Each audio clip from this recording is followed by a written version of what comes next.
வணக்கம். வணக்கம். நாங்கள் ஆசிய தலையங்கத்துக்குள்ளே வரோம். இன்றைக்கு புதன்கிழமையான காலமண்டைக்கு வாசிக்கையில் இன்றைக்கு அறிஞர் கருத்தில் ஜாரோ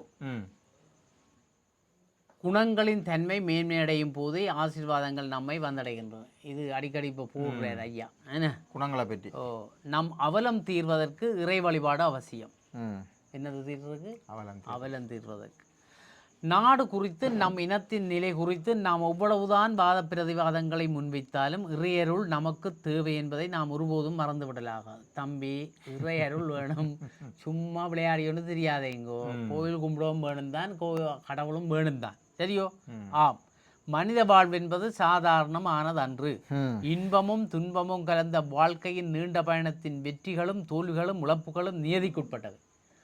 சொல்லுவோம் பழையாக்கள். துன்பம் வாரது என்னத்துக்குன்னு சொன்னால் கடவுளுங்களை தன்னை ஞாபகப்படுத்துறதுக்காக தானே துன்பத்தை கொடுக்குறோம். ஏன்னா துன்பம் வரைக்கா நாங்கள் கடவுளை என்று.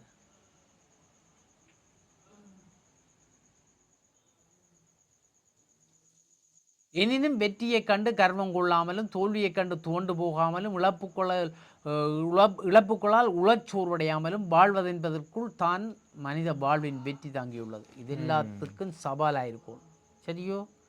எனினும் நம் அன்றாட வாழ்வில் நாம் அறிகின்ற விபரீதங்களும் வாழ முடியாமல் உயிரை மாய்க்கின்ற பரிதாபங்களும் ஏன் எதிர்க்கின்ற விடை இல்லாத கேள்விகளை எழுப்பிக் கொண்டுதான் இருக்கின்றன.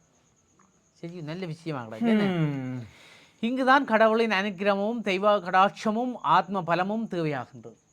இப்போதான் விடயம் வருது. ஆம், மனித வாழ்வு என்பது அர்த்தமுடையதாக அமைய வேண்டுமாயின் இறை வழிபாடு மிகவும் அவசியமாகும். அர்த்தமாக்கவும். இதற்காகவே நம் முன்னோர்கள் ஆலயங்களை அமைத்து வழிபாடுகளை ஆற்றின் நெறிமுறைகளையும் வகுத்து தந்தனர். கோயில் விழுந்த இடமெல்லாம் கோயில் தடக்கப்பட்டால் கோயிலெலாம் தடக்கப்பட்டு விழுவணும். அந்த அளவுக்கு நாங்கள் கட்டி வச்சுக்கிறோம். ஆனால் கும்புறியல் இல்லை, பூரிகள் இல்லை. உண்மை. அன்றாட வாழ்வில் நாம் சந்திக்கின்ற இன்னல்கள் எங்களை தகர்த்து விட வல்லவை. அத்தகு தருணங்களில் எங்களை ஆற்றுப்படுத்துவது மிகவும் அவசியமானது. இங்குதான் ஆலய வழிபாடு என்பது மிக உன்னதமான ஆற்றுப்படுத்தலாக அமைகிறது. இன்றைய சமகாலத்தில் ஆற்றுப்படுத்த நிலையங்கள் அமைய பெற்றிருந்தாலும் ஆலயத்துக்கு சென்று எங்கள் துன்ப துயரங்களை கடவுளிடம் எடுத்து கூறும்போது எங்கள் மனக்கவலை கரைந்து போய்விடுகிறது. ஆம், ஆலயத்தில் வழிபாடு செய்துவிட்டு திரும்பும்போது எங்களை அறியாமலே எங்களுக்குள் மன ஆறுதலும் உத்வேகமும் ஏற்படுவதை நாம் உணர முடியும். மனத்துக்கு அங்கே போய் வந்தால் ஒரு சும இறங்குற மாதிரி இருக்கும். கடவுள்கிட்ட எல்லாம் கொடுத்துட்டு வாரானே, ஒப்படைச்சி போட்டு இல்லையே. எனவே இறை வழிபாட்டை எவரும் உதாசீனம் செய்து விடாதீர்கள். அந்த வகையில் இன்றும் முழுமுதற் கடவுளாகிய சிவம்பெரும்பொருளை வேண்டி வழிபாடு செய்கின்ற சிவராத்திரி விருது நாளாகும். இன்றைக்கு சிவராத்திரி விருது நாள். இப்போ சிவராத்திரியை பற்றி நாங்களும் எனக்கு சொன்னோம். நாங்கள் இல்லையோ, சக்தி ஒன்று வெளியேறுது, ரோக்கன் வேகத்தில் வருது, எல்லாரும் தயாராக கொடுக்குறவங்களுடைய தலையை கொடுத்துட்டு கிருன்னு ராங்கிறாருக்கு. தெரியும். இப்புனிதமான விருது நாளில் ஆலயங்களில் வழிபாடாற்றுவதை நாம் அனைவரும் மேற்கொள்வதுடன் எங்கள் இளம் சந்ததியையும் இறை வழிபாட்டில் ஈடுபடுத்த வேண்டும். இதற்கும் மேலாக சிவராத்திரி என்பது விழித்திருந்து சிவபெரும்பொருளை தியானம் செய்கின்ற விரதமாகும். விழித்திருந்து. எனவே இப்புனிதமான விரத நாளில் காலத்தை அவமே கழிக்காமல் இறை வழிபாட்டில் எங்களை ஈடுபடுத்தி மனம் மெய் மொழிகளால் பிரவா யாக்கை பெரியோனாகிய சிவபெரும்பொருளை வழிபட்டு அவன் திருவருளால் இன்பமயமான வாழ்வை பெறுவோமாக. இன்பமயமான பெருவாழ்வை பெறுவனும் இறை வழிபாட்டால். அப்போ இறை வழிபாட்டின் முக்கியத்துவத்தை சொல்லியிருக்கிறார். ஆசிரியர் சொல்லியிருக்கிறார். இறை வழிபாடு எதற்காக ஏனென்று சொல்லியிருக்கிறார். அப்போ எங்களுடைய வாழ்க்கையே இன்பமும் துன்பமும் கலந்து கொண்டு தான். இன்பமும் வரும் துன்பமும் வரும், மாறி மாறி வந்தால் தானே வாழ்க்கை. நடுவே இன்பமாக வந்தாலும் கஷ்டம்தான். எல்லாரையும் மறந்துடுவோம். இன்பத்தில் துளைச்சி நாங்கள் சும்மா கொஞ்சம் எங்கள்கிட்ட அங்கே ஒரு ஆள் சொல்லுவார். எங்கள்ட பழங்காலத்திலே காசு உண்டியலுக்க போடுறான். சரி, உண்டியலுக்க போட்டு பிடிச்சது கிளிக்கி பார்க்குறான். கொஞ்சம் கூட வந்தால் இனி என்ன விட்டு ஆள் இல்லைன்னு கூட தெரியுறதான். அப்போ அது மாதிரி எங்களுக்கு கொஞ்சம் காசு வந்துட்டா எங்களாக சொல்லுவோம், அவருக்கு இப்போ வந்த காசு இப்போ கிளி தோண்டு தெரியுது இல்லை.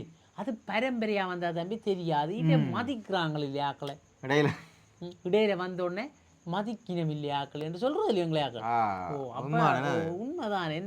என்னென்னா கர்வம் வந்துடுறது. அது நெடுக கிடக்கிறவனுக்கு அதை பற்றி தெரியாது. அது நெடுக நடக்கிற விஷயம் தானே என்று கூட தெரியும்.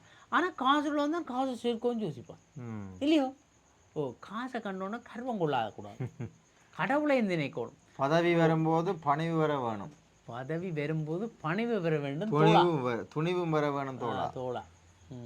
அந்த நேரம் சும்மா கவிஞர் மாதிரி சொன்னவங்க சும்மா இது பதவி உயர கொஞ்சம் இது அதுக்கு உங்களோட பதவி உயரம் எங்களுக்கு கொஞ்சம் கூடும் என்ன திறக்கணும்.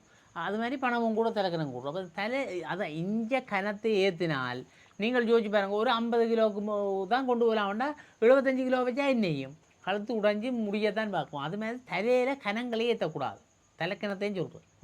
என்ன தலையில் கனங்களை ஏற்றுறோம் இப்போது அன்றைக்கு எங்களுக்கு பிரச்சனை உண்டாகும். ஆகையினால கர்வம் கொள்ளாதேங்கோ. பணம் பெருமப்பா, பணம் இன்றைக்கு என்னட்ட இருக்குது, நாளைக்கு சின்னாட்ட இருக்கும், நாளைக்கு அங்கே பெரியவனோட இருக்கும், சின்னவன்கிட்ட இருக்கும், புரிய போடும் பணம். சரியோ, பணம் நிரந்தரம் அல்ல, வாழ்க்கையின் நிரந்தரங்களை தேட வேண்டும். நேற்று ஒரு ஆளோட காஜகண்டிகளை சொன்னார், திடீராண்டு இருந்த மாதிரி உங்களுக்கு விஷயம் தெரியுமா சொல்லி என்னன்னு கேட்டேன். இந்த எங்கள்கிட்ட ஒரு ஒரு குறிப்பிட்ட அளவு தொகை நிறைய காசு இருக்கிறத விட பலமான ஒரு விஷயம் சொல்லுங்க. அப்போ நீங்கள் உங்கள்கிட்ட கேட்குறேன். நான் பலமண்டா 55 அன்பு இருந்தால் அளவற்ற இன்பமாக வாழலாம். ஒருதன் நோகடியாமல், மற்றவர்களை புறஞ்சொல்லாமல், மற்றவர்கள் தூத்தி கொண்டு தேவையில்லா கதைகள் காய்ச்சி கொண்டு தெரியாமல், இது எந்த நேரம் பார்த்தாலும் ஒருதனை பற்றி காய்ச்சி கொண்டு தெரியாமல் எங்களுக்கு வேலை. அதே எங்களுக்கு எந்த வேலை? எங்கள்ட மனாமதி கிடமோ இல்லையோ, அவன் யாரோட போனாலும் எங்களுக்கு என்ன, அவன் அவன் போகிறான், நான் எங்கே போகிறேன் மளிகை போகிறோன்னு பார்க்கலாம். நீ சொல்லு உண்ட விஷயத்தை. என்னென்றால் பணம் பணம் என்றதுக்கு அப்பால் ஒரு 4 பேர் எங்களுக்கு தெரியும் என்றால் நல்ல உறவோட, அதுதான் அன்பு. அதான் அங்கே வர அதுதான் பலமா பலம். உறவோட சேர்க்கணும். விழுந்து கிடைக்க காசு வந்து நம்ம செய்யமான். நீ சித்தப்புறம் தெரியும் நீ எப்படி வாழ்ந்தேன், வாழைக்க தெரியாது. சரி, ரெண்டு போய் ஒரு ஹாஸ்பிட்டலில் அட்மிட் ஆகிறீங்க. ஏற்கனவே முன்ன பின்ன அங்கே இருக்கிற நர்ஸையோ ஹாஸ்பிட்டலில் தெரியாமல் இருக்கிறத விட டாக்டரா தெரிஞ்சிருக்க மாட்டோம். வாடா வாடா என்ன இப்போ ஆஸ்பத்திரிக்கு போகிறதோ இல்லை அரசு திணைக்களுக்கு போகிறோன்னு யாரோ ஒரு தனங்க தெரிஞ்சவன் இருந்தால் தான் போகலாம்னு யோசிக்கிறான். அதுதான் அந்த பெருமதி. நீ எவ்வளோதான் காசை கொண்டு போய் கொடுத்து டாக்டருங்க பார்க்க மாட்டார், மனசு வைக்கும். அதான் 4-5 பேரை தெரிஞ்சு எங்களோட ஃபோன்லேயும் வந்து கண்டக்ட்ஸ் அதிகமாக எங்களோட பலம் அதிகமாகனு சொல்லுவாங்க. சில ஆட்கள் சொல்கிறது என்னோட 10 தானே இருக்குன்னு அது பெருமையாக சொல்கிறேன். ஆனால் மூவனூரில் தெரியாதவங்க மூவனூருக்கு தெரிஞ்சு போட்டு என்ன அதாவது கண்டக்ட்ஸ் வந்து எப்பயுமே வந்து நிறைய இருந்துச்சு என்றால் நீங்கள் ஒரு பலசாலி என்று சொல்லுவாங்க. நண்பர்களோட தொடர்பு இருக்கணும், எந்த நேரம் அறிமுகமாகி கொண்டிருக்கணும். ஏன்னா ஒரு புது ஆக்கள், அதுதான் புது ஆக்களோட தொடர்பு வச்சிருக்கணும். இப்போ அண்டம் ஒரு கதையில் கேள்விப்பட்டேன்னா இந்த இப்போ பிக்மி தெரியுமா? வானம் மோட்டர் பிடிக்கலாம், ஆட்டோ பிடிக்கலாம். ஆட்டோ இருக்குது, மோட்டர் சைக்கிள் இருக்குது. இப்போ நான் இப்போ காய்ச்சி வந்த மோட்டர் சைக்கிள் என்ற மோட்டர் சைக்கிள் சம்மந்தமாக தான் காய்ச்சினாங்க. அப்போ சொன்னான் அங்கே அந்த பிக்மியோட சம்மந்தப்பட்ட சொன்னான், இப்போ எல்லாம் இந்த சாஃப்ட்வேர் இன்ஜினியர்ஸ் எல்லாம் வந்து பிக்மி வச்சு ஓடுறாங்களாம். என்னதுக்கு அப்போ அவங்களுக்கு காசு, அவங்களுக்கு என்னது காசு தேவை தானே. அவங்க தொடர்பாடலுக்கு வராங்க, அவைக்கு ரிலாக்ஸுக்கு சரியா. ஒரு ஆளை ஏற்றி கொண்டு மோட்டர் சைக்கிளை ஏற்றி கொண்டு பின்னால் காய்ச்சி கொண்டு போனால் ஒரு பம்பல் மனசு ரிலாக்ஸ் ஆகும். அதான் இதயங்கள் கணக்காது, சுமைகள் கூடாது.